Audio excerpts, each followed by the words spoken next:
Maka Allah mengatakan, wahai penghuni surga. Maka mereka mengatakan, kami menjawab panggilanmu, wahai Tuhan kami. Dan selalu kebahagiaan dari sisimu.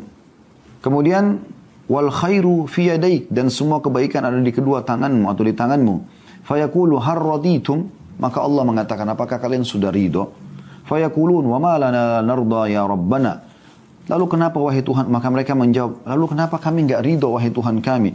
Wa qad a'taitana ma lam tu'ti ahadan min khalqik. Sementara engkau telah memberikan, mengaruniakan kepada kami apa yang engkau tidak berikan kepada seluruh makhlukmu. Maksudnya ada juga orang yang masuk neraka. Fayaqul, maka dia pun berfirman, ala u'tikum afdala min dzalik.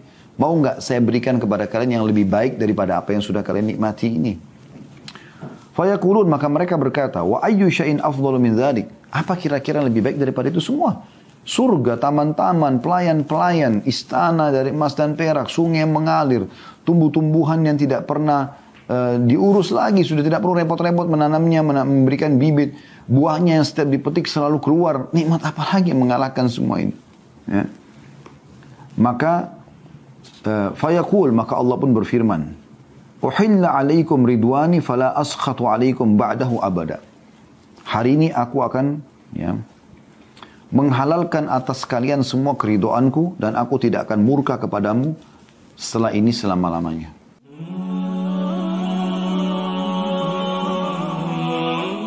Yaitu bab ke-26, keridoan yang abadi. Makna keridoan sudah pernah kita berikan gambaran, cara memahaminya saja ini. Kalau ridho itu adalah sesuatu yang membuat orang sudah tidak tahu lagi harus mengucapkan apa. Karena terlalu baik orang yang di hadapannya. Misalnya seorang anak sangat bakti kepada orang tuanya. Dia baik, dia santun, dia ramah, dia sabar. Maka sampai membuat orang tuanya ridho. Nah itu namanya keridoan. Karena orang tuanya sudah nggak tahu harus bilang apa. Anak ini terlalu baik gitu. Atau seorang teman pada teman. Atau seseorang yang membantu orang miskin.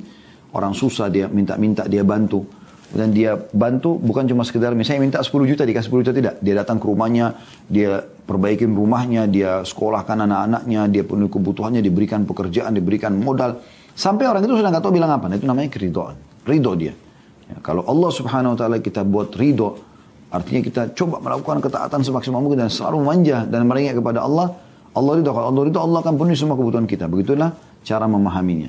Nah di akhirat nanti teman-teman ada keridhaan yang abadi. Artinya Allah tidak akan pernah murka lagi kepada ahli surga. Dan ini nikmat yang luar biasa gitu. Jadi kita tidak ada lagi hukuman. Apa sih yang paling membuat orang takut di dunia ini? Banyak hal. Tapi diantaranya kayak masa tua, sakit, meninggal dan segala macam. Juga ada yang kehilangan harta. Dia punya rumah, dia punya harta akan habis. Ini kan semua dunia. Di akhirat tidak ada lagi itu. Kita memiliki surga abadi buat kita. Semua abadi buat kita. Di antaranya adalah hal yang paling dikhawatirkan oleh manusia kalau sampai dia rusak hubungannya dengan orang lain. Kan gitu. Sehingga dia tidak lagi disukai dan segala macam. Nah, di akhirat tidak ada lagi. Tidak ada orang yang marah. Allah SWT tidak akan marah sama dia. Dan tidak akan punya masalah sama orang lain. Itu digambarkan di surga nanti. Baik, yang pertama diangkat dalil oleh penulis ini adalah surah Al-Imran ayat 15. Cuma seperti biasa teman-teman sekalian, karena tidak ditulis oleh penulis, bukan penulis ya, oleh penerbit, ayatnya kita coba buka di aplikasi HP kita masing-masing surah Al-Imran ya. Ayat 15. Saya akan bacakan surah nomor 3 dalam Al-Quran ya. A'udzu billahi minasyaitonir rajim. Saya ulangi, kul a'unabbi'ukum bi khairin min dzalikum للذين اتقوا عند ربهم جنات تجري من تحتها الأنهار خالدين فيها وأزواج مطهرة ورضوان من الله والله بصير بالعباد. Renungi artinya, katakan hai Muhammad kepada manusia, kepada para pengikutmu secara khusus, manusia secara inginkah aku kabarkan kepada kalian apa yang lebih baik daripada yang demikian itu? Ya, maksudnya ayat sebelumnya menceritakan tentang emas, tentang perak, tentang tunggangan dan segala macam yang di muka bumi ini. Itu ayat 14-nya. Di ayat 15 ini dikatakan, maukah hai Muhammad sampaikan kepada mereka, aku tunjukkan kepada kalian lebih baik daripada seluruh harta dunia ini. Semua building-building harta yang melimpah, tabungan, apa saja, ya semuanya ada lebih baik daripada itu. Yaitu Untuk orang-orang yang bertakwa kepada Allah, patuh kepada Allah. Yang Allah perintahkan dia kerjakan, yang halal dia nikmati, yang dilarang dia tinggalkan. Pada sisi Tuhan mereka ada surga yang mengalir di bawahnya sungai-sungai. Mereka kekal di dalamnya dan mereka dikaruniai istri yang disucikan serta keridhaan Allah, dan Allah Maha melihat akan hamba-hambanya. Di sini digabungkan beberapa fasilitas ya. Yang pertama ya, disebutkan di sini Allah memberikan untuk mereka surga yang di bawahnya mengalir sungai-sungai.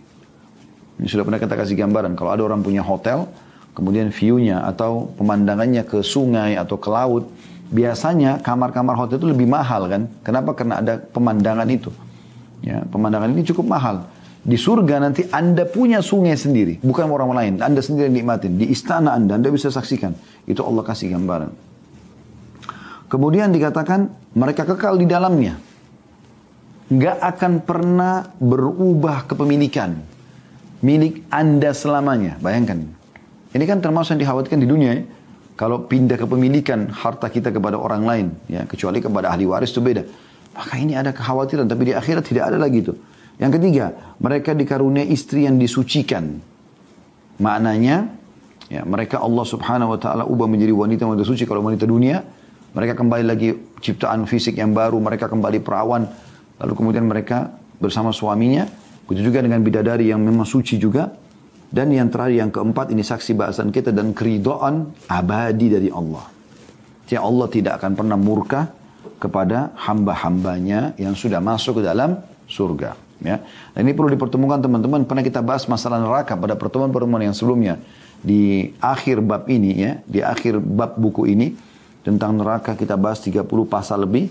Di situ ada menjelaskan tentang bagaimana ahli neraka itu akan dihukum oleh Allah subhanahu wa ta'ala dan bagaimana mereka menderitanya.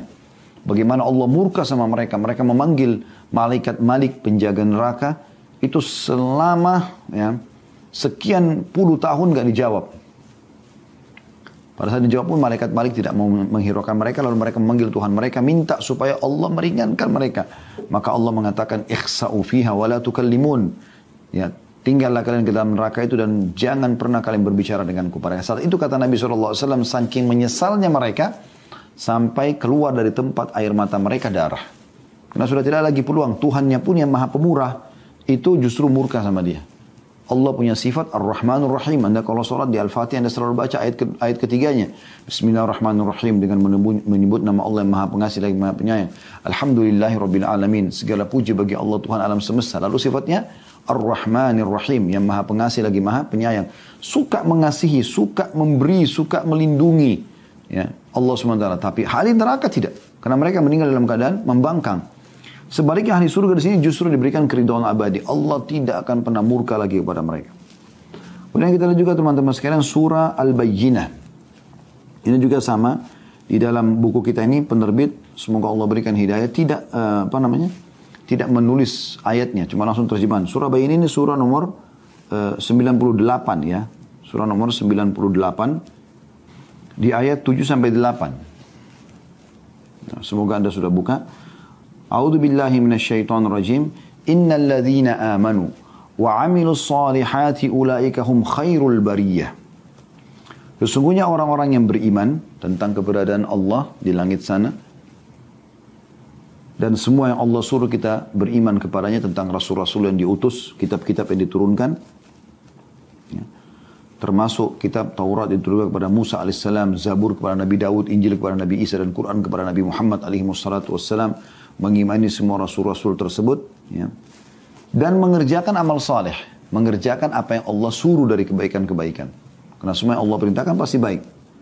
Mereka itu adalah sebaik-baik makhluk atau sebaik-baik generasi. Di ayat 8-nya Allah mengatakan jazaohum 'inda rabbihim jannatu 'adnin tajri min tahtil anharu khalidina fiha abada radhiyallahu anhum wa radu an dzalika liman khasyiya rabbah. Balasan mereka di sisi Tuhan mereka karena mereka selama dunia jadi beriman dan patuh kepada Allah, yaitu surga Aden. Salah satu nama surga adalah Aden, yang mengalir di bawahnya sungai-sungai. Mereka kekal di dalamnya selama-lamanya. Allah ridho terhadap mereka dan mereka pun ridho kepada Allah. Yang demikian itu adalah balasan bagi orang-orang yang takut kepada Tuhannya. Jadi penitik beratan sebenarnya ada di ayat 8-nya ya. Bagaimana Allah subhanahu wa ta'ala ridho kepada ahli surga. Ya, makna ridho di sini adalah tidak lagi murka pada mereka. Kita dengarkan bagaimana penjelasan utusan Allah Nabi besar Muhammad sallallahu alaihi wa ala alihi wa sahbihi wasallam berhubungan dengan masalah ini. Dalam bab ini ada hadis nomor 86 dari Abu Sa'id Al-Khudri radhiyallahu anhu meriwayatkan sabda Rasulullah sallallahu alaihi wasallam, "Innallaha azza wa jalla yaqulu li ahli jannah." Sesungguhnya Allah yang Maha Mulia dan Maha Tinggi berkata kepada ahli surga, "Ya ahlal jannah, fayaqulun labbaika rabbana wa sa'dai." Maka Allah mengatakan, "Wahai penghuni surga." Maka mereka mengatakan, "Kami menjawab panggilanmu, wahai Tuhan kami, dan selalu kebahagiaan dari sisimu." Kemudian, "Wal khairu fi yadaik," dan semua kebaikan ada di kedua tanganmu atau di tanganmu. Fayaqulu har raditum, maka Allah mengatakan, "Apakah kalian sudah ridho?" Fayaqulun, "Wa ma lana narda ya rabbana." Lalu kenapa wahai Tuhan? Maka mereka menjawab, lalu kenapa kami enggak ridho wahai Tuhan kami? "Wa qad a'taitana ma lam tu'ti ahadan min khalqik." Sementara engkau telah memberikan, mengaruniakan kepada kami apa yang engkau tidak berikan kepada seluruh makhlukmu. Maksudnya ada juga orang yang masuk neraka. Fayaqul, maka dia pun berfirman, "Ala u'tikum afdala min dzalik?" Mau enggak saya berikan kepada kalian yang lebih baik daripada apa yang sudah kalian nikmati ini? Fayaqulun, maka mereka berkata, "Wa ayyu syai'in afdalu min dzalik?" Apa kira-kira yang lebih baik daripada itu semua? Surga, taman-taman, pelayan-pelayan, istana dari emas dan perak, sungai yang mengalir, tumbuh-tumbuhan yang tidak pernah diurus lagi, sudah tidak perlu repot-repot menanamnya, memberikan bibit, buahnya yang setiap dipetik selalu keluar. Nikmat apa lagi yang mengalahkan semua ini? Ya. Maka fayaqul, maka Allah pun berfirman, "Uhilla alaikum ridwani fala askhatu alaikum ba'dahu abada." Hari ini aku akan menghalalkan atas kalian semua keridoanku dan aku tidak akan murka kepadamu setelah ini selama-lamanya. Ya, maksudnya apapun yang ahli surga lakukan, Allah tidak akan marah. Dan ahli surga tidak akan berbuat kecuali kebaikan sebagaimana dalam hadis lain Nabi Muhammad SAW sampaikan hal tersebut. Hadis ini sahih riwayat Bukhari jadi 11 halaman 415 dan Muslim jadi 17 halaman 168. Kita masuk bab 27 teman-teman sekalian. Ya, bab yang berjudul abadi selama-lamanya. Ini juga sebuah nikmat tersendiri. Bisanya kita abadi, itu juga nikmat yang luar biasa. Tidak terhingga ini teman-teman. Luar biasa mahalnya ini. Ya. Kepemilikan abadi. Sekali kita milikin istana di surga, tumbuh-tumbuhannya, sungainya, bantal dipan-dipannya, permadaninya, pelayan-pelayannya, tidak akan berubah abadi. Ini sebuah kenikmatan yang luar biasa. Itu sifatnya di surga. Kalau di dunia sebentar. Kita bekerja, banting tulang, kita meninggal, selesai. Jadi warisan. Akan ditinggal. Cuma orang-orang akan kenang. Oh itu mobilnya si fulan. Oh itu sepatunya. Oh itu rumahnya. Oh itu hotelnya. Oh itu istananya. Oh itu pesawatnya. Oh itu kapalnya. Oh ini. Semua orang akan kenang. Setelah itu selesai. Oleh karena itu orang muslim harus cerdas. Mereka membawa harta tersebut ke akhirat. Bukan di dunia saja. Dunia boleh dipakai sebagai fasilitas. Tapi jangan sampai luput. Ya, hal-hal yang seperti ini. Ya, ini penting sekali. Baik teman-teman sekarang kita lanjutkan bab ke-27 masalah salah satu keutamaan yang luar biasa di surga, kita akan abadi selama-lamanya. Ya. Allah subhanahu wa ta'ala seringkali, setiap kali habis menceritakan tentang surga, itu diikutkan dengan kata-kata ini, yaitu khalidina fiha. Salah satunya adalah, perhatikan dalam surah Al-Kahfi ayat 108, dan ini dalil pertama diangkat oleh penulis. Allah yang maha suci dan maha pemurah berfirman, A'udzu billahi minasyaitonir rajim, Al-Kahfi 108. Khalidina fiha la yabghuna anha hiwala. Ini potongan ayat ya di 108, awalnya ada tentang surga. Akhirnya Allah mengatakan khalidina fiha la yabghuna anha hiwala. Sesungguhnya orang-orang yang beriman dan beramal saleh bagi mereka ada surga Firdaus menjadi tempat tinggal mereka. Mereka kekal di dalamnya, mereka tidak ingin berpindah darinya. Mungkin ada orang, subhanallah di dunia ini, dia pada saat memiliki sebuah lokasi, tempat, bangunan lebih mewah dari yang dia punya sekarang. Lebih bagus, lebih sejuk, lebih indah, lebih tentram, lebih sejahtera. Maka dia pun pindah. Tapi di surga, dia sendiri udah nggak mau pindah. Selama-lamanya dia merasakan ketentraman, tidak ada kejenuhan sama sekali. Itu sifat surga. Dalam makna la yabghuna anha hiwala, kata beliau di sini, mereka tidak memilih yang lain dan tidak ingin berpindah darinya. Nggak ada lagi cemburuan, nggak ada lagi orang mengatakan, oh itu kenapa lebih bagus, nggak ada lagi. Dia selalu puas dengan apa yang Allah berikan pada dia dan tidak ingin pindah dari situ. Ayat ini dirincikan dalam hadis Nabi alaihi salatu wassalam, hadis nomor 87, Abu Sa'id al-Khudri radhiyallahu anhu menuturkan sabda Rasulullah sallallahu alaihi wasallam, "Idza dakhala ahlul jannati jannah yunadi munadin inna lakum an tasihhu fala tasqamu abada wa inna lakum an tahyaw fala tamutu abada wa inna lakum an tashibbu fala tahramu abada wa inna lakum an tan'amu fala tab'athu abada wa dzalika qawluhu azza wa jalla wa nudu an tilkumul jannatu uristumuha bima kuntum ta'malun." Ini Allah Akbar. Hadis ini teman-teman renungi baik-baik ya. Kalau anda punya seperti biji sawi dari keimanan dalam hati, harusnya anda tersentuh dengan ini. Teman-teman, di surga, ini bukan dongeng, bukan satu informasi hiburan. Saya tidak duduk di sini meninggalkan pekerjaan saya, keluarga saya, untuk berdongeng pada anda. Anda juga tidak ikuti acara live ini untuk membuang-buang waktu anda. Yang kita sedang bahas adalah firman Allah Subhanahu wa Ta'ala, Sang Pencipta langit dan bumi. Dan di bawahnya ada hadis utusannya Nabi Muhammad SAW yang juga dari Allah Subhanahu wa Ta'ala. Apa janji di surga? Semua yang manusia khawatirkan di dunia hilang di surga. Perhatikan. Kata Nabi SAW, ketika ahli surga masuk ke dalam surga, seorang penyeru dari malaikat akan mengangkat suaranya, berbicara. Sekarang kalian senantiasa sehat dan tidak akan sakit selamanya.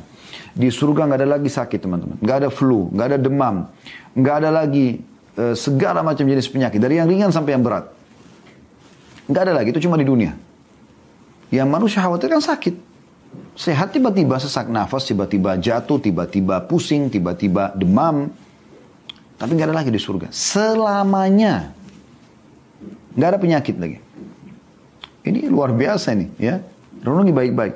Lalu kata Nabi SAW, yang kedua, kata malaikat tersebut, sekarang kalian hidup dan tak akan mati selamanya. Yang manusia khawatirkan, mati. Mau dia muda, mau dia tua, dia akan mati kan. Ya. Walaupun orang-orang beriman, kalau dia sudah punya persiapan, dia selalu siap untuk mati. Kalau anda sudah sering ibadah kepada Allah, anda akan rindu dengan kematian karena anda ingin melihat hasil pekerjaan anda itu. Tapi umumnya manusia takut mati. Ya. Sampai pernah Aisyah, Ummu Mukminin radhiyallahu anha, istri Nabi SAW yang mulia, mengatakan, ya Rasulullah. Karena Nabi SAW mengatakan begini, siapa yang rindu ingin bertemu dengan Tuhannya, Allah pun rindu bertemu dengannya.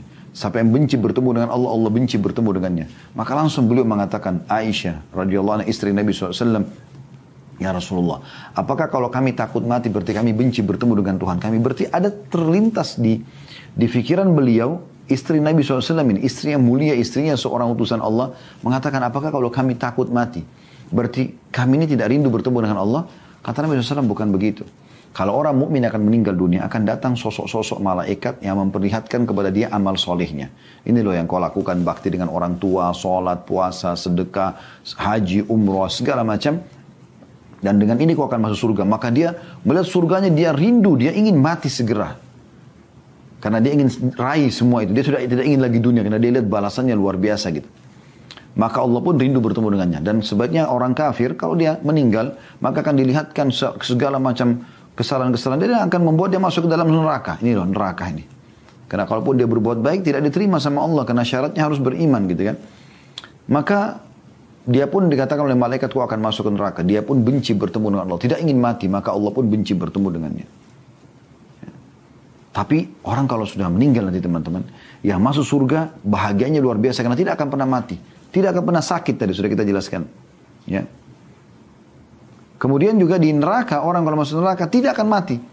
Orang kalau disiksa di neraka teman-teman, kemudian ada saatnya dia mati, dia mungkin masih bisa merasakan kebahagiaan kayak di dunia. Ada maling atau ada pencuri ditangkap, lalu digebukin sampai berdarah-darah mati.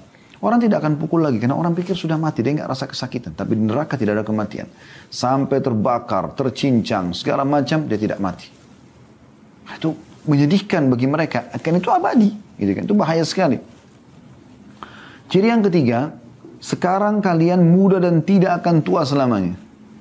Siapa yang ingin tua teman-teman sekalian? Tidak ada orang normal, manusia nggak mau tua. Kalau perlu disembunyikan tuanya, keriputnya dioperasi lah, giginya ompong dipasang gigi baru lah, rambutnya putih dihitamkan lah, dan segala macam hal, gitu kan? Supaya tidak kelihatan tua. Tapi di dunia pasti tua, nggak bisa tidak. Ada saja kita tua. Cuma di surga tidak, selalu muda dan tidak akan tua. Bayangkan, selalu sehat, tidak pernah sakit, abadi, ya, tidak akan pernah mati, muda, tidak akan pernah tua, ya.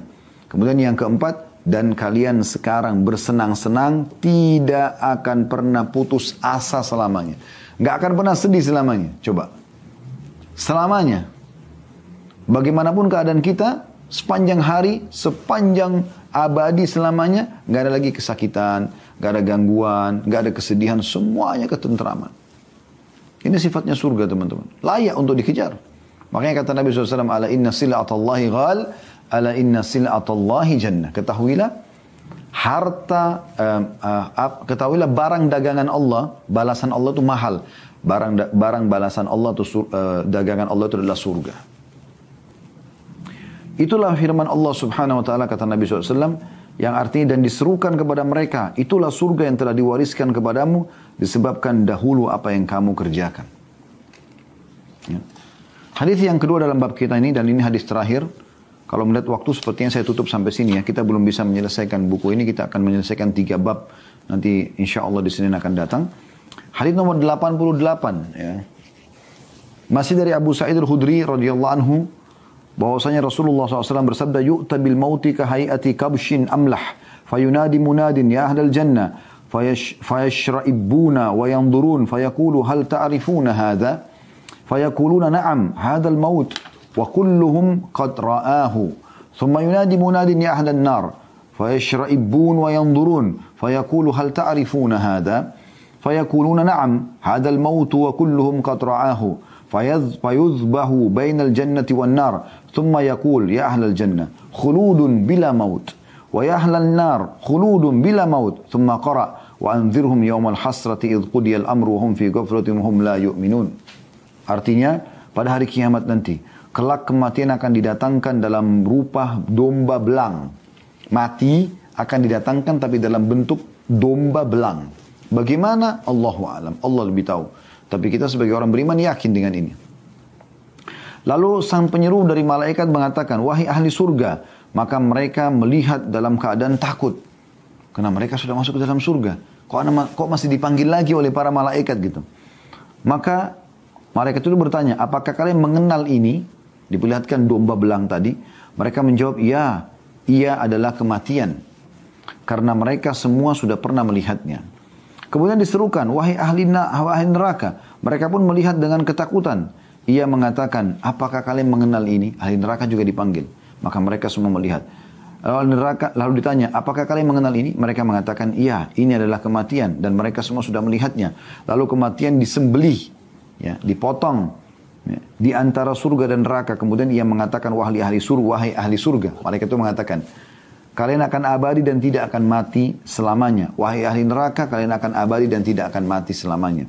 Kemudian beliau membaca firman Allah Subhanahu wa taala dalam surah Maryam ayat 39 yang artinya, dan berilah mereka peringatan tentang hari penyesalan. Hari kiamat itu menyesal orang kalau tidak berbuat amal soleh, tidak beriman, menyesal.